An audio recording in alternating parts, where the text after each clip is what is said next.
Operation Sindoor కు మద్దతుగా తమ ప్రాణాలు లెక్క చేయకుండా పోరాడుతున్నటువంటి భారతదేశ సైనికులకు సంఘీభావాన్ని తెలియజేస్తూ ఈ కార్యక్రమాన్ని చేపట్టడం నిజంగా అభినందనీయం.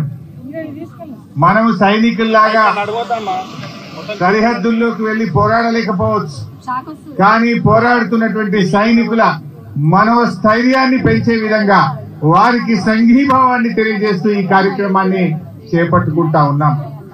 దేశం మొత్తం కూడా ఇలా 140 కోట్ల మంది ప్రజలు భారతదేశ సైనికుల్ని చూసి, మన మిలిటరీని చూసి గర్వపడతా ఉన్నారు.